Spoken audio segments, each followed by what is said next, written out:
All right, guys. We're here on the ride. Mark Hargrave is joining me. Hello. These will not all be in-person studio, epic studio setup. Most of these are going to be recorded, kind of remotely, but I'm happy to have someone in the local area that I really look up to and just are really having a good experience in my lacrosse life with for like the past 6 years, man. It is. It's been a great run, and I feel bad for you that I have to be your first guest. I mean, starting off low is okay though, right? You set the bar low, and then you grow from there. It's you and then Lars. Like we're going right into that makes perfect sense.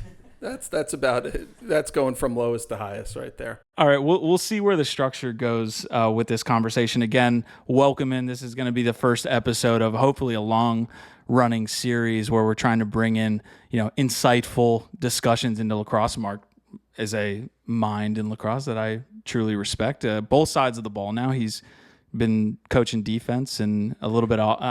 For the primary much of your career, you were coaching offense. Let's be honest. I grew up on Long Island. I've played nothing but attack since I was probably 8 or 9 years old, and played nothing but offense in college. I was a college attackman to start, and then realized by my junior I was not good enough to play college attack, and they said, play offensive midi or be the 4th or 5th attackman. I said, I'll give it a whirl. So it was on offense, and the minute that ball was turned over or going the other way, I got my hiney to that box faster than you've ever seen me run.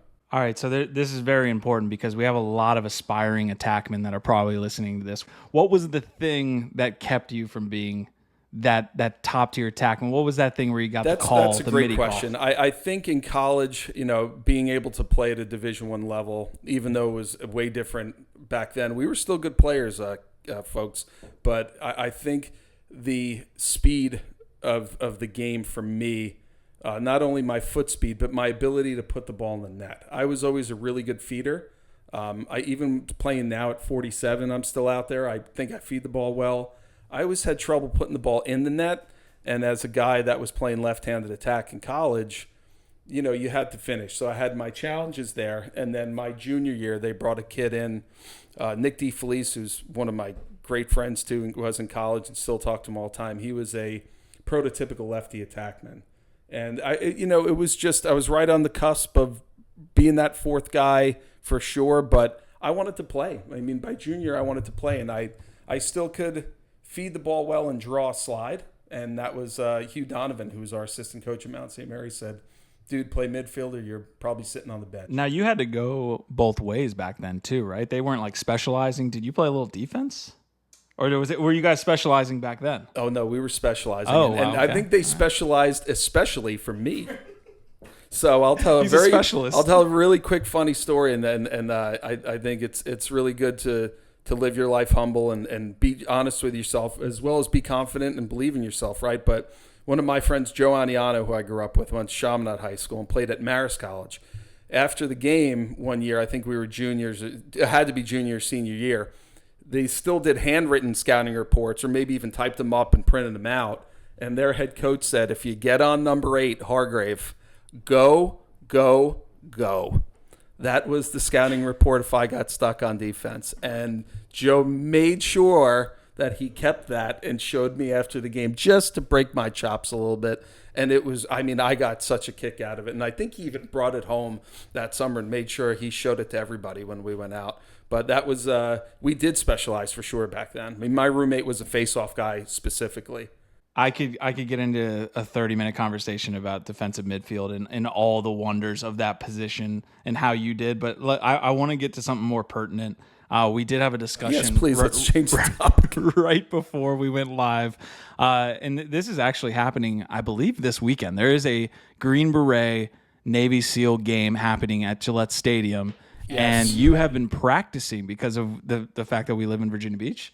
You've been practicing with these guys. We prepped the guys the last 3 weeks. It was really an honor and really eye-opening to see how many guys out of those wonderful men that protect our country and and are just, top tier human beings. How many of those guys play Division I lacrosse? Obviously, which I love this weekend. They're not sharing any names. I will not share any names of the guys. I don't know most of them anyway, but just how many of those guys were incredible lacrosse players. You got guys who were in the PLL, multiple Division I players. We're not talking, lower level D1. We're talking high level D1 guys out there.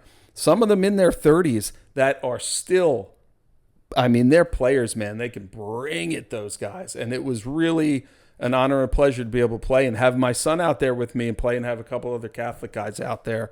Tommy Lewis got out there a couple times as well, and his son. So it was really special to help those guys prep. So I'm going to go Seals by 10.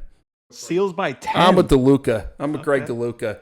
Seals by 10. Also a great guy coaching over. Yes. Greg's become a good friend, and he called it on the internet the other day, so I'm going to back him up. I'm going to say Seals by a lot. I think I'm going to order one of those jerseys. I don't know if you saw those making their rounds. I haven't seen them. I'm sure it's going to be. No, I'm sure it's going to be super cool. All right, this is what we're going to do. We're going to break in about 25 minutes. In that break, I'm going to share with you the photo of that, and then we're going to get. I'd love to see that. Those guys, really, really special game that they're doing. I think it's fantastic. And again, those guys, some of those guys could still play college lacrosse now. Yeah, shout out to John. I was guarding him in summer league, and I was just getting my legs back under me, and then we're playing an Attackman. They still got the quickness. They obviously still in fucking shape. And the competitiveness. So I love that. That's why if I'm going to go out there now, certainly I'm not moving like I was, 20 years ago or even 10 years ago, but I still love to compete. I'd love to go against guys better than me, which is unfortunately most people now. Sure. But I like to get out there and compete. It's fun. That's why you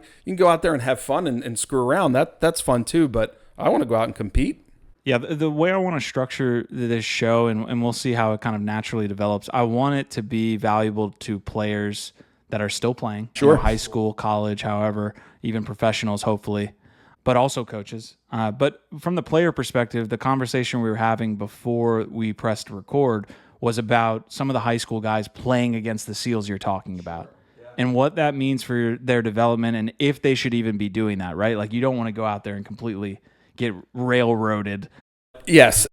And I think those guys, actually, some of them didn't. We told them they were in high school. They went, wow, those guys are good for high school players. They can really play. But I think they knew enough nobody was taking anyone out. But they were playing tough defense, again, which is what I wanted, right? You don't want to take it easy on anyone if you're going to be out there.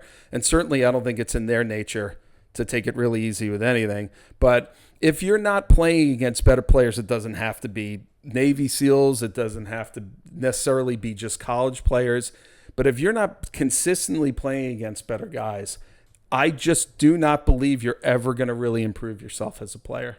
I don't. I think you can be a talented player, and you can certainly score a lot of goals in your high school or wherever you're playing. But if you're not challenging yourself, I'm not sure why you're out there. Unless it's just to have fun, which it's okay. You and I have coached together for a long time. I've always said I'm probably closest to some of the guys that never played after high school. I didn't care if they played in college or not. If they want to, I'm certainly going to help them do that. But I think just as a red-blooded American, right, male or female, if you're not going out there to compete, I'm not sure what else you really want to do. So you have to consistently go against people that are better than you. Get embarrassed. Get stripped. Get absolutely destroyed. Come around the crease and miss 10 goals, 10 shots, but keep going. That's really the thing I'd say. Yeah, that's an interesting piece too, because your son specifically started playing varsity when he was a freshman. There's a lot of guys who start playing against tougher opponents earlier in their career, right. And now he's a junior, and it's not a cakewalk, but it's from a perspective of experience, what to expect. Sure, and a lot of those guys, a lot of the guys now that are at Catholic NA, some of these other schools, have been playing a lot since they're freshmen, and it can only help them. I think you had a good point before. You want to protect your players too, but I think the protection can come at a cost. Again, we're not throwing kids to the wolves, but if they have the capability to play and it's not hurting the team, number one, and it's not putting them in a bad position, put them out there, let them go. Here's the first episode where I kind of am going off script, and I wanted to have the Long Island discussion, kind of your Sure. background. But before we do that, I feel like we're in kind of the middle of this discussion of, hey, you should be playing against better people. Obviously, Hampton Roads 757 made the sport varsity. What, 2 years ago now? Sometime. This was the hopefully I'm getting second my season. time. Yeah. That's a pertinent discussion to the level of play at which you need to be putting yourself in, and where we're kind of at in this area. And to an extension, you were giving me some things about just the state of Virginia when it comes to Division I players. But let's start in Hampton Roads and what you've seen of the growth there, what players need to do in this area to get better.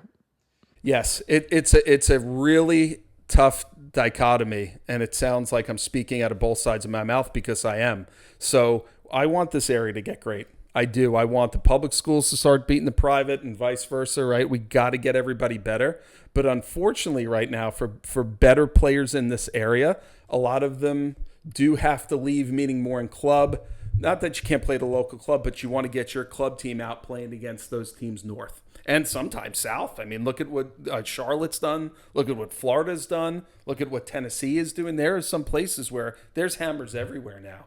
So, but you have to get out of this area to really compete. You can do that for prospect days. You can do that certainly, like I said, with your club. You can have your high school coach, like we've done at Catholic, get out, and Tucker does a great job of it, getting some of these schools like Gilman in, going to Long Island like we did a couple years ago, and challenging yourself. Because if you don't do that and you get this false sense of self, it's only going to hurt you down the line when you do go into college. You do go to a prospect day and go, I'm going to be fine. And you go, wow, there's 28 kids here who are way better than I am. Yeah. I'm there. I can play, but what are they doing? It's not the water at Boys Latin or at Gilman. They're playing. There's thousands of kids that are really good, that are competing hard. And the other thing, I'm going to go off on a tangent here, is down here, nothing against any of our players, okay? Not at Catholic, not at Kellum, not at NA, I don't care where they are. But, Mark Hargrave at Catholic has 70 goals and 20 assists. Great. That's good. It's not taking anything away from Mark Hargrave, right? But you see a guy at Boys Latin have 11 goals and 14 assists, and he's going to Hofstra. Yeah. Or he's going to Salisbury. Doesn't mean he's not as good as Mark Hargrave. He's probably a lot better. He's just the goals and assists don't matter really at all. It really matters who you're doing it against, right? So who are you scoring against? Are you getting ground balls? Are you playing great defensive midfield? Are you riding hard as an attackman? Are you understanding a team defense as a long pole or as a close defender? Are you doing the things that you need to do to understand the game and get better? So it's way tougher because there's just not a lot of great players here right now. There can be, but you got to stay and help out your local programs, but you also got to get out of here to play against better kids. So it's a catch-21 right now. Yeah, you've had a great time as far as when it comes to experiencing recruiting and talking to these coaches. I'm talking about college recruiting at this point. Like, you have been able to talk with these coaches and say, hey, what are you looking for? What are the things that we could do down here? And I bet the conversation pretty much stops at, hey, I'm in the Virginia Beach area. Other than the ones that we've kind of broken down the barriers with, right? Of course. You see a ton of schools that actually recruit from this area and do well. Sure. But yeah, it's very much a conversation of rising tide brings all ships, because right now coaches look at this area and they say, nah, I'm good. I'll tell you what it is. The number one thing, and I'm talking to everybody here, it's the coaching. Look at the guys we just talked about in the last 3 weeks. Now, they're different because their work schedules don't allow them necessarily to coach hardly at all. We got a lot of great lacrosse people down here, a lot. We don't have a lot of people coming back and giving back and teaching. Those coaches up in those hotbed areas, or an area like Charlotte that's come up in the last 10 years, they've had great clusters of guys that teach young kids good fundamental lacrosse. That has been the difference. There's plenty of athletes down here, folks. I mean, look at the Division I football recruits from this area. Give me a break. Basketball. Look at Catholic high school and basketball. Those guys they're monsters, man. Great athletes. We have the athletes down here. We're missing the coaching at the young levels and the organization at the young level to get a good, solid rec program where nobody's competing for money or anything else, any of these outside factors. It's about the kids and getting great coaching at a young age. That's the answer. It's just, how do we get that done, right? It's very much you have to put in the work. It's not going to change overnight. No, it's a selfless thing. And I can't sit here and tell any man or woman, hey, you have to coach because you played in college or you played at a good high school. But unless we get that, it's going to be more difficult for us to excel at a faster pace. We had the opportunity to actually go out to a green run practice as well. Great. Who, shout out, and you had them on the podcast as well, Yep. so you have even more experience with the coach there. But it was awesome seeing the light in their eyes about the sport, right? Because you often those guys at Boys Latin and those guys at the even at Catholic, sometimes you can get into this mode of like, this is what it's. I'm just working so hard to be the best. And you lose that whole, like, I've found the sport for the first time. Yeah, this is so fun. This is so great. I mean, that's what was fun. I went out with Scott Holliver to Lansdowne for practice. I mean, you could really see the kids really got into the sport. And we absolutely love that. I think the challenge for those kids in high school, and I've said this on the 757 podcast with Scott, is that I truly in my heart commend those kids for going out there. It's not easy as a junior or senior picking up a new sport. It's great. We got to get the little guys really interested when they're little, and that's even more fun. That's my favorite age to coach, is the little guys, but it's hard when you're in 9th and 10th grade to pick up a sport and get pretty good at it. Something where at least I'm a little bit less experienced in is kind of looking out past the Visa teams that we are playing all the time, and seeing kind of the state of Virginia when it comes to lacrosse. But you hit me with the text, I think a week ago, that was talking about the amount of Division I players that come directly from Virginia and how that's plummeted. It has, and that's a discussion for another podcast. Is the transfer portal. So now a lot of these schools, instead of getting 12 high school guys, that's what blew my mind on Instagram. What Q's referring to is an Instagram that had all the 2024 classes for all the Division I schools, where you always used to see 12 to 15 college high school boys, right, coming in. Now it's like 7 transfers from Duke, Drexel, Mount St. Mary's, Salisbury, Tufts, Christopher Newport. And 7 of them, and then maybe 7 or 8 high school kids. So now you're eliminating 7 or 8 amazing high school players who now may be pushed to Division II or III, right? And then, yes, the state of Virginia itself, there was not a whole lot. I'm not saying there's not excellent players, because we played against a lot of them. Yeah. Those guys at Stab, Collegiate, Blue Ridge, man, Norfolk Academy, St. Chris. Dude, there's a hell of a players around this state. I mean, really great players. But yeah, for sure, when you look at those lists, there's not a whole lot of consistent Virginia high school kids. Yeah, it's tough to put your finger on what's causing that, but we see a little bit of that. I don't want to call it attrition, but just the lack of that player, right? So yes, and let's just be honest. In quantity too, of course, and let's be honest. It's not a culture down here yet. Yeah.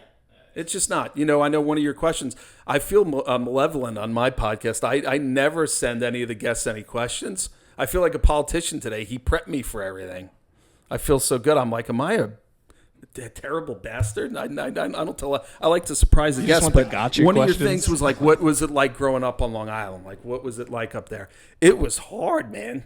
Like, it was hard. I went to Lokes Valley High School. We were 9-8 my senior year. We made a run and won our last 4 games to make playoffs to get to play against Jay Gelbert at Cold Spring Harbor High School, who was one of the best players I ever played the game. But it was hard. We were playing hammers every single day and every single game. You were playing against kids that were, you get New Yorkers, a bunch of New Yorkers on a field, right? And with that attitude and with that that style of just human being that they are, then you get them being great lacrosse players. It's a hard environment. Even back in 1996, it was tough as nails, man. They just want to beat you so bad. They want to get after you. They want to beat you. They want to be able to rub it in your face when they see you 20 years later. In a good way, probably 20 years later, you're not in high school anymore. But it was just that nature of toughness and of we're going to win and we're going to have bragging rights. And we get a little bit of that down here, but not enough. Yeah. And that, again, would be if that culture took hold a little bit more, it's just a proliferation of the game. It really is. So I'll combo these next two questions. I wanted to have the Long Island conversation. How has the hotbed area stuff, specifically Long Island, we've been back. I'm sure you've been back. Oh, yeah. How has that environment changed since you were playing? And then I want to combo this with like overall, because I get this question a ton. Me and John were actually talking about this. The individual is going to be playing at the SEAL games. How has just the player changed from the 90s, 2000s to now these kids sitting in 2024 with all the different struggles that they have to go through that we didn't? How do they change? But let's start with Long Island. I think it's better now. And I think Baltimore, gosh, God forgive me. I hope nobody from Long Island ever listens to this. The best area is Baltimore. It's the best. It is. And it's gotten better. I'll tell you why in Long Island. Because now people are telling them, oh, the top recruits are from Seattle. I think 3 of the top 20 recruits. Or, hey, the guys in Florida are good now. For a Long Island guy, he's going to say, F you.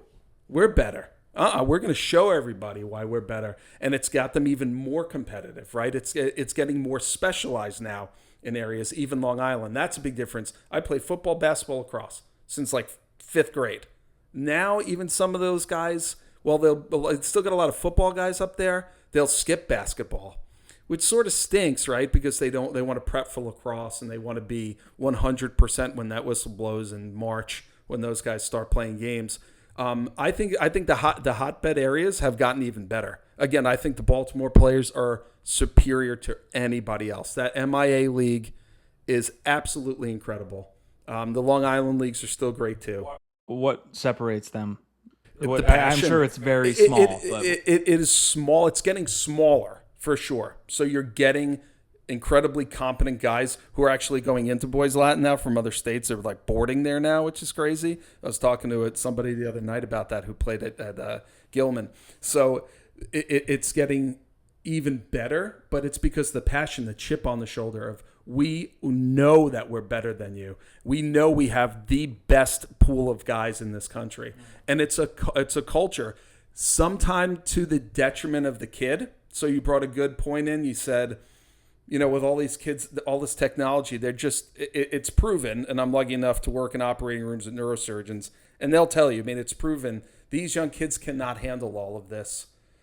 These Instagram posts, the pressure that they get online, the pressure that they see Zach committing to Auburn, the pressure that they see Hargrave committing here, it's not good for them. It was better when it was isolated. You saw it in the paper at the end of the year, and you go, oh, Zach Kazad is going to Carolina. Oh, good for him. That's cool. And he just forgot about it. Yeah. Now it's this constant pressure. If I don't commit by the middle of my junior year. And have the coolest graphic. Yeah, come on, guys. I committed and I wasn't, it wasn't like I was some big-time player along on. I was all counted. Sure. But I committed, January of my senior year. Yeah. I think they did a good job at the NCAA level of pushing the time frames back. Yes. I remember we got into that weird stuff. Oh, 8th graders commit. Brennan was like the time where they were like, we need to change this. But switching gears real quick, and then we will have to take a break. Sure. You mentioned the Instagram post, all that stuff. So let's dive into the second part of that question, which was, to me, for the first time, and I'm around 30 years old, so I don't want to act like I'm 80 here, being the sage of ice. Combined, but it feels almost 80. It feels like for the first time in a century, this generation, the younger generation, has it tougher than the ones previous. I believe they do mentally. I truly believe that. I had a son who passed away when he was 4. He had, he was very sick, and we went through a very traumatic situation. And it's changed me a whole lot. The reason why I mentioned that, it has definitely, some people can say it's softened. I don't think that way at all. I think it's made me more compassionate to what these kids go through. And the mental health is an absolute real deal thing. We had a young man a couple weeks ago, a lacrosse player from Kempsville, took his own life. God bless that kid. And I know Abby O'Neill. Abby's a wonderful guy, his coach, and trying to help him through that the last couple weeks. But this is real, folks. And if we don't deal with this stuff and we don't help these kids understand that it's okay to not be okay, we're doing them a disservice. But I agree with you. I think they have it much harder mentally with that stuff. Shep agrees. So it's something, if we don't pay attention to it as coaches and we try to put it under the rug, we're unfortunately only going to see more of this stuff happen. I hate to say that, but got to understand what these guys are going through. Yeah, 100%. I mean, the always on mentality, I don't think was that precipitous when we were there. I have the conversation with guys all the time of like, hey, are your kids any different than when we were back playing? And to me, I answer that very like honestly, just what comes to my mind right away is like, they're not that different from us. Yeah, young guys that are playing right now, I genuinely think they're the same kind of fun-loving. They want to be great and all of these different things. It's just that they have so many more angles that they're being, frankly, attacked from that they have to deal with on a weekly basis. Absolutely. It's literally information overload, right? I mean, let's all be honest. We see adults who can't handle Instagram and Facebook. You see some of the stuff they post and you go, holy cow, I know you. What are you doing? Why would you post that? Right? I mean, so it's not only adults whose frontal lobes are fully formed by 25 years old. These kids, they're a mess at times, and it shouldn't be that way. But unfortunately, a lot of people are making too much money for this to ever stop. It ain't stopping, right? So how do we handle it within what's going on? That's how do we best handle and let these kids understand that. It's not life or death, and I don't mean that as a joke at all. It's not life or death where you commit to college. It's not life or death if you play in college. It's great, and if you want to do it, go ahead and do it. But this is a small portion of your life, high school. It's not the end-all, be-all. Yeah. I want to get into the conversation that might help coaches throughout the season, right? Talking about, dealing with the players and team management. But on the other side of this break, I'm going to shut this dog up, and we'll be right back. I love the dog. All right, we're back. Thank you guys for tuning into the ride. First episode, Mark Hargrave. We put Shep in his cage. Yeah, we did. He's actually, he heard you. All right, piggybacking off that convo real quick, if we can find the flow again, is just kind of how you view team management throughout the season, right? We kind of established the foundation that these kids are generally the same but deal with so much more. How do you kind of deal with the ebbs and flows of the season? I almost said insulate. And to be fair, like some of it is insulation, sure. And that's what a team provides. But how do you look at kind of your team and the chemistry throughout the season? I always thought it was super important, whether it was club or high school when I was coaching, and it sounds so lame and cliche, but it's not, is take the temperature of your team. Are you talking to your captains? Not about, hey, we didn't clear the ball well today. You middies got to make sure that you're coming down to the ball and then that second guy's cutting opposite. Not that. Hey, what's going on with the guys? What do you guys got going this weekend? What is it, prom this weekend? No, coach, that's next week. Okay, hey, listen, let's make sure that we have good, solid practices. We understand that you guys are going to be here or there, but what's going on with the boys, right? Is there any problems in the locker room that we need to know of? We're not going to rat you out, but is this guy, I heard he broke up with his girlfriend after 3 years. Do we need to talk to him, or do you guys need to take him out? I think it's so important to get good leadership on a team and guys that'll be able to communicate with you. It's everything, right? Everything is communication within a team. And having 2 or 3 kids that you trust, and more importantly, they trust you as a coach, where they can text you at 11 at night and say, Coach, I'm worried about Hargrave. He's going out too much, which I never did in high school. Really though, like, hey, we're worried about Mark. He's we need to talk to you about that. And that you come across to that kid, not necessarily soft, but you say, hey, look, brother, I'm trying to help you first and foremost, right? And then we're trying to help keep this team dynamic where it's solid, it's honest, and it's helpful. It's a family. So I think by communicating with those guys, that's so important. I like the idea of getting the captains and the guys that are leading the team to row the boat, right, and make sure that they have that responsibility. Do you ever get to the point though where you try to let the team handle it, you try to let the kind of things naturally work themselves out, but it's just not working out with a couple players or one guy? Like, how do you deal with that type of dynamic? That is such a great question, and I believe we did a really great job that championship run we had a couple years ago of letting those guys police each other. Policing to me is never fun as a coach. I mean, that's never what I want to do, right? I'd rather have the players take care of it first. And then if that's not working out, well, you got to step in it as an adult, right? I mean, you got to drop the hammer sometimes, and you have to have tough conversations with certain players, and you have to take action that you may not necessarily want to take. But having the guys lead and be in lockstep is the most fun to me. And we step back. Yeah, like we saw that so much that year where they would police themselves before practice, after practice, before games, during games, where you could just sit there and go, that's really good leadership. And then we interjected when we need to interject. But if we're not teaching these guys to grow up and not just be puppets to one person or one head coach or somebody else, or that's not really doing anything but just being a lacrosse coach and X's and O's, and this is the practice plan and this is what we're gonna do, and you let them become young men, but you got to empower them. Yeah, people miss out on that concept. That's something I learned from you a lot, because as an assistant when I was at Hampton and kind of trying to make my way through being a college coach and even into the high school level, it's like it's about lacrosse. It's like, no, it's really about the lacrosse player. It's about it's not even that. It's off the lacrosse field. Oh, it totally is. And I'm really going to go off on a tangent here. I don't know if you have any strobe lights or any what are those? I need a horn. Yeah, it's like one of those little the old hookah things that we used to have in college. But I'm a huge Dead fan. Everybody, I'm a huge Grateful Dead guy, and I read a lot about them. I listen to them a lot, and that synergy of being a band and letting the other guy do his thing, letting the other guy play his part. Don't get in his way, right? And that if you can synergize that way, let people be individuals, but still have a common goal of where you're going from the beginning of the song to the end of the song, that is the way that I always like to coach, right? There's got to be, somebody's got to step up to the mic and start singing. Somebody's got to cut out of a solo. Somebody's got to wrap the song up, whether it be 5 minutes or 15 minutes. There's got to be a beginning, middle, and end, right? It's the same thing with coaching. There's got to be a goal. There's got to be structure. There has to be a common denominator.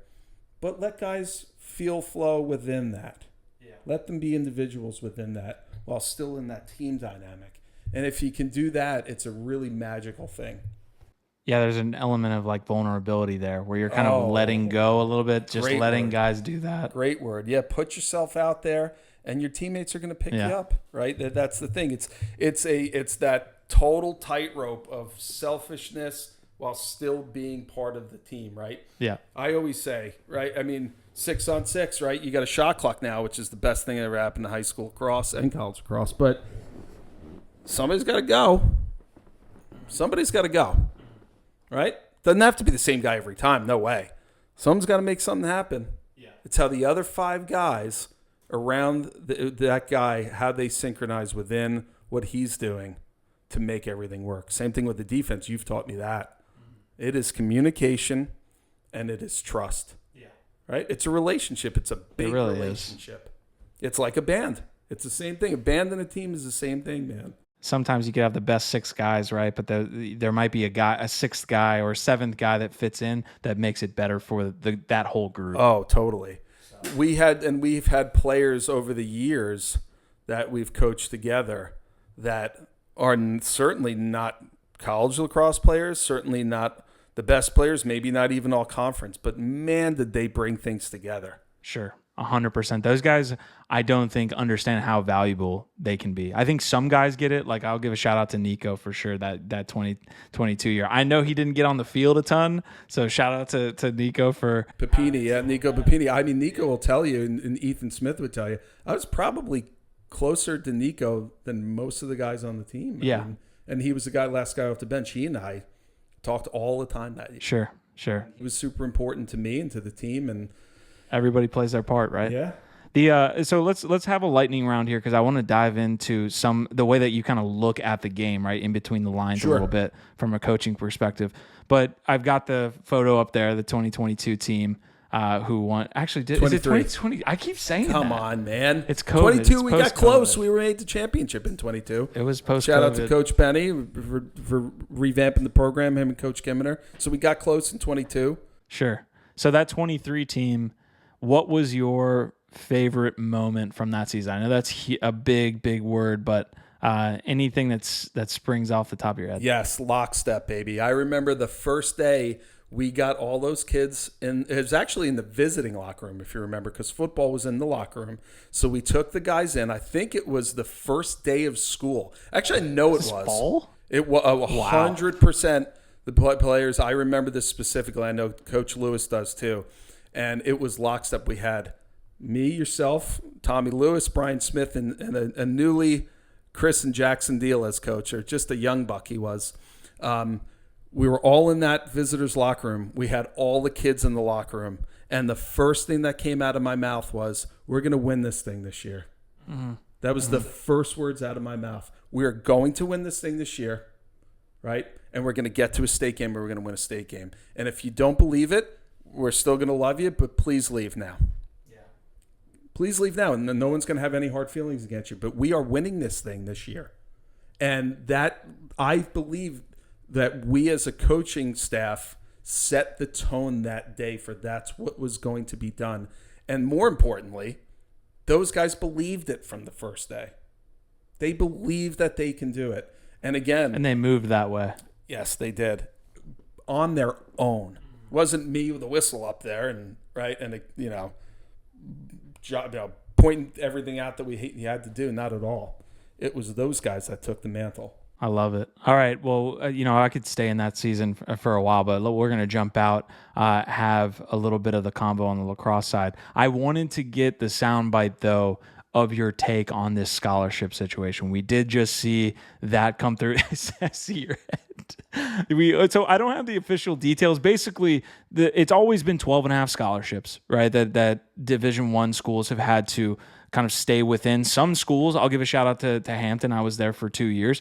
Never even got to that, right? Like we were working with 4-3 scholarships when we were there. And so schools at the kind of bottom half ranking wise still have trouble kind of making that number. Well, I guess we're getting to the official number now is 40? Is it 48? So 48. Okay. This can't be a lightning round. This is going to be a long rainstorm of an answer. Let's take Mount St. Mary's again, just because I know it well. Okay. Or Hampton. Former Mount St. Mary's. Right? I played at Mount St. Mary's. How in the heck is Mount St. Mary's University with 1,600 kids who has, I think they have 7 or 8 now. I got to ask Coach Ryan what they have. I think he told me they had 8, 7, 8, 9. How the hell are they going to have 48 kids on the 1,600 campus go for free? Who's footing that bill?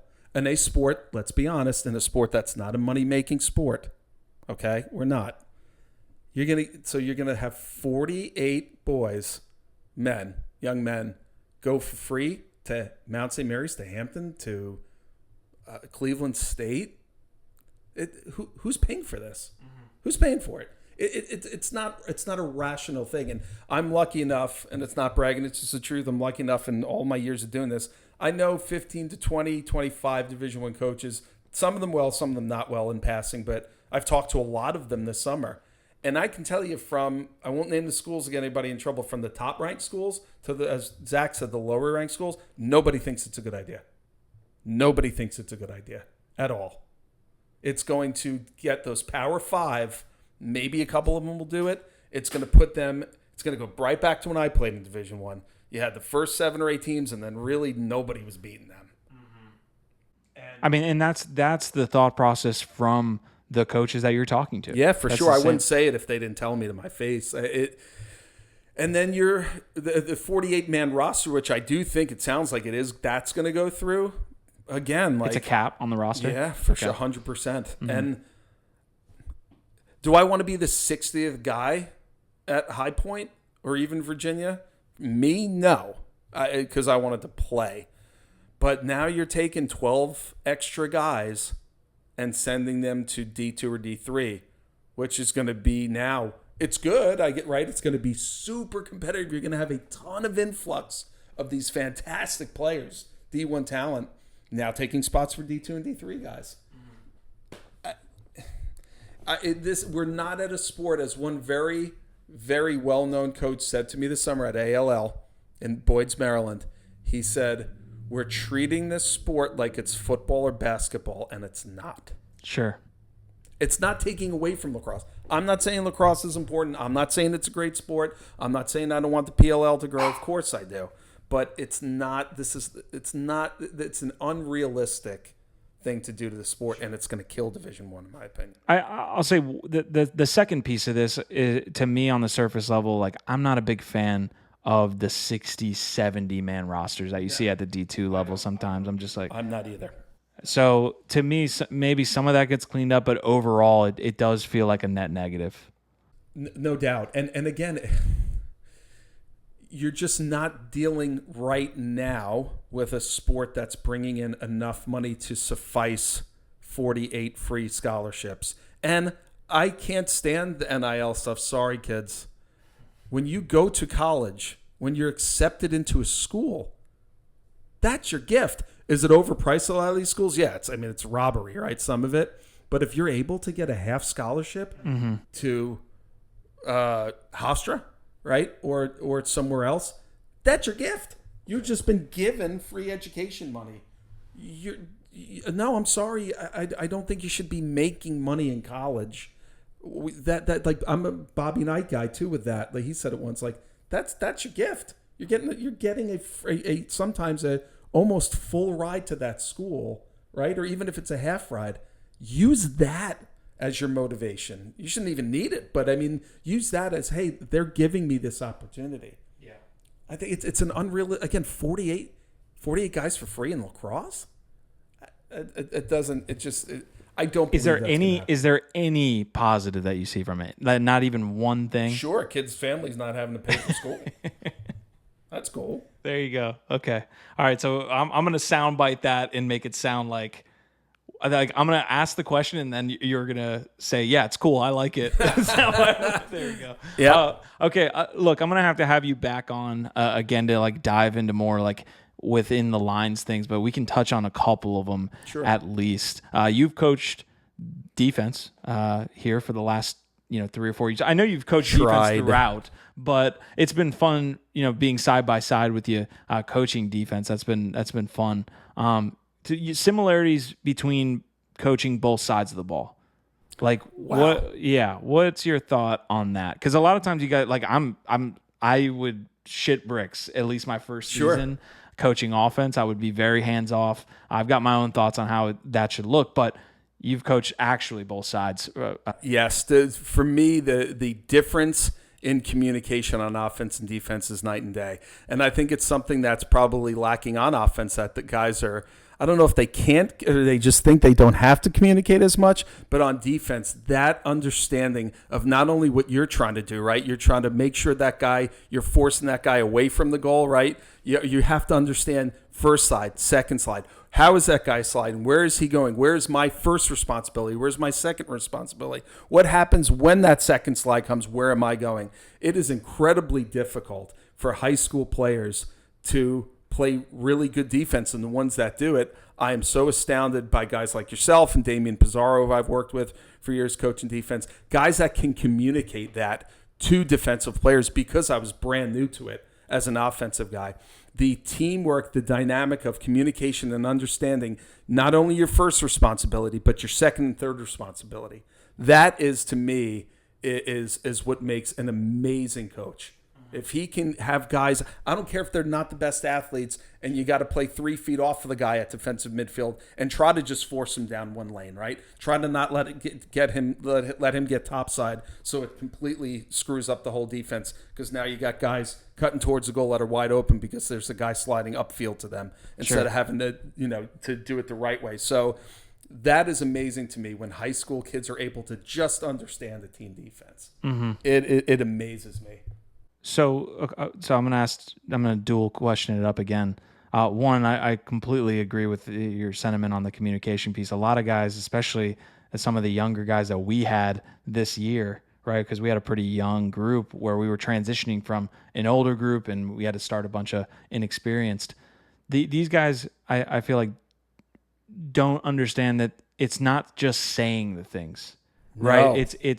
It's actually connecting with the person next to you or the person maybe a couple yards away. Yes.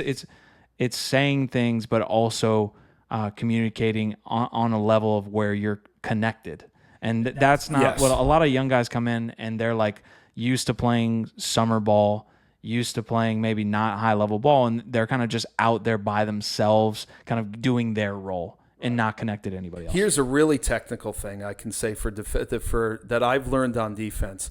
If a player does not understand when he's supposed to slide or what slide he is, that's when you see Attackman go around the guy, and we call it just on the doorstep and not having anybody even come close to him. It's because of the hesitation of the guy not understanding when he has to go or where he has to go. And you see these kids literally pull up, right? They're not sliding in a timely and fast manner where they understand I need to go to this guy and I'm going to do everything I can to prevent him from walking into the goal. You see this hesitation, and it's all understanding and communication.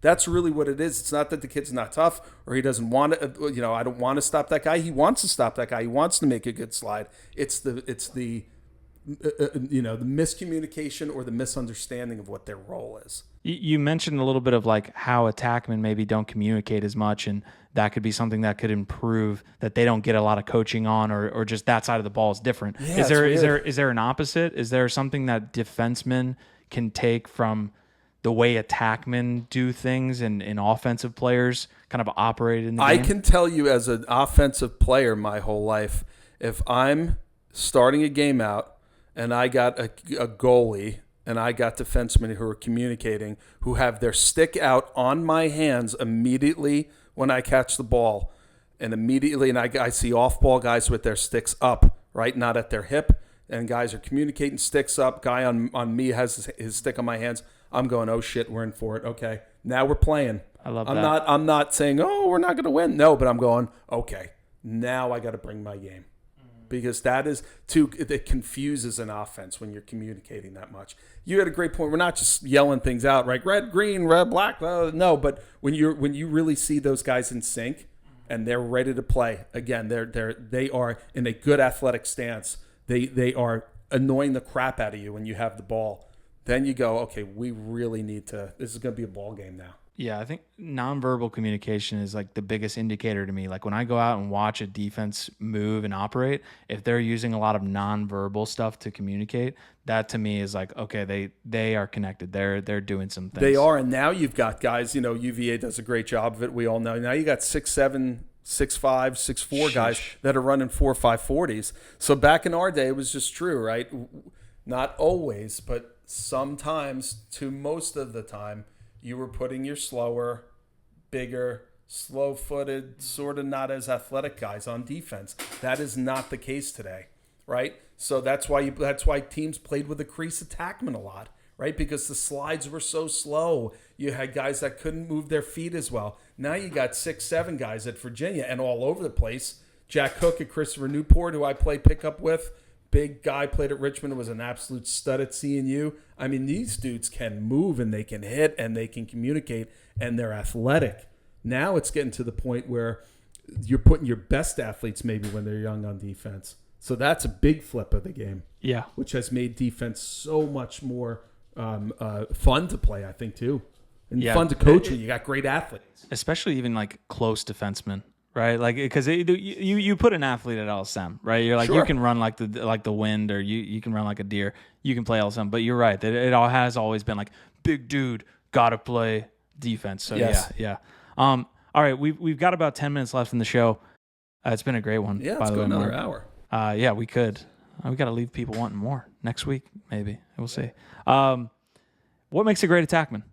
Oh, baby. So this is my favorite. Anyone who's played for me at Attack.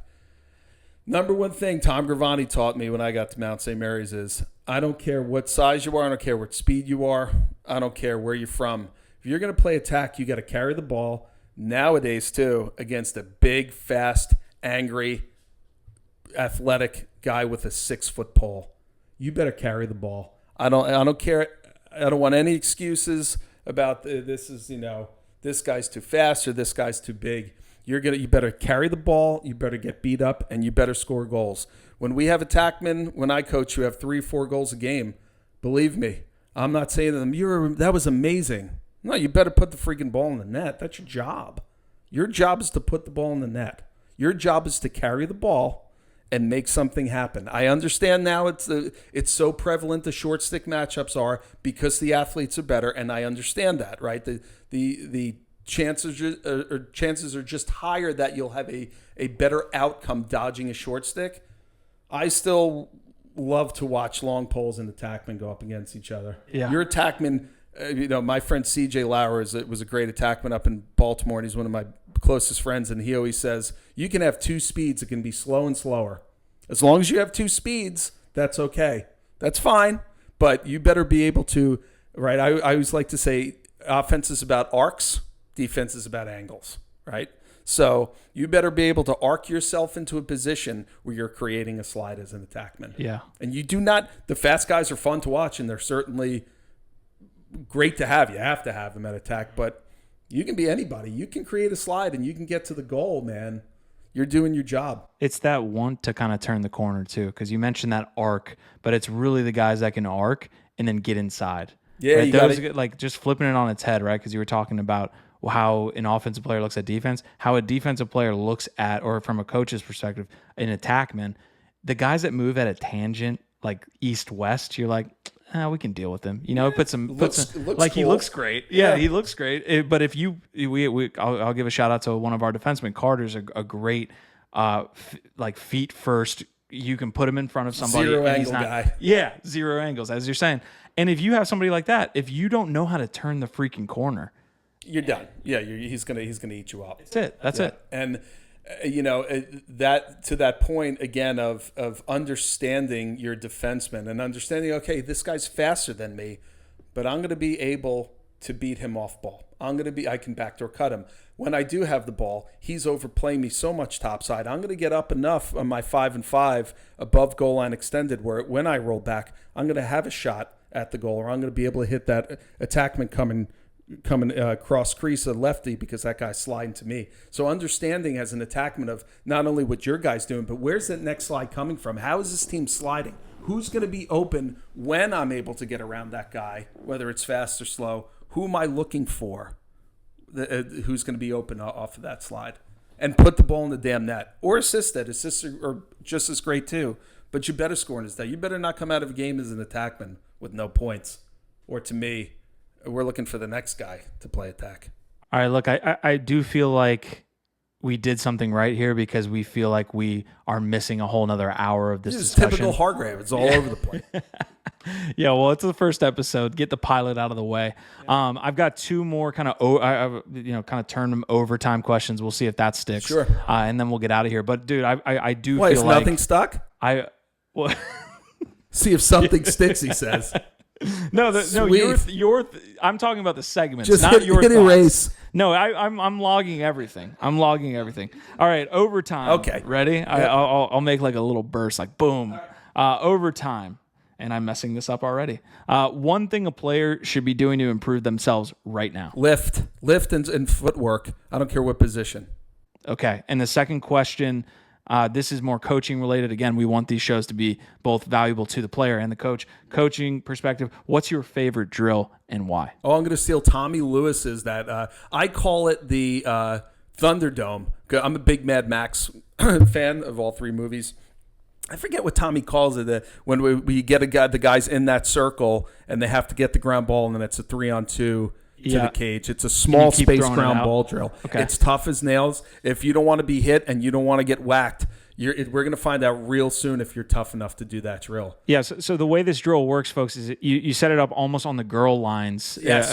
And you kind of get all your guys, and then you have like a 3-on-2, and it's facing the coach who is at the top of the girl lines, and the coach is throwing out the ball, And if the ball goes out, the players that are in this arc, they kick it back in. They try to keep it to be a ground ball. Yeah. And then you're trying to pick it up and pass it to another player, and then you immediately set up again. Yeah, absolutely. What Keep about going. the drill? What about just the toughness of it? It's grit, right? If you can't pick up ground balls in high school, again, you shouldn't be out there. If you're an attackman, if you're a midfield defender, I don't care, goalie, right? If you can't go get a ground ball out of the net when it's yours, go get it. If you can't do those things and you can't play this game, which is a tough game, and be physical, you're going to have a hard time. Okay. Guys, this was The Ride, the first ever episode. We kind of jerry-rigged the setup, but we did a great job. We always just, we were able to do this stuff on the fly, but appreciate you, Mark, for hopping onto the have podcast. Fun. Everybody play and have fun. Enjoy it. This is not, it's not prison. This is not a sentence that you have to do. It's not community service. Have fun when you play. Love it, love it, love it, and go have fun and compete. Enjoy the ride. Check us out next time.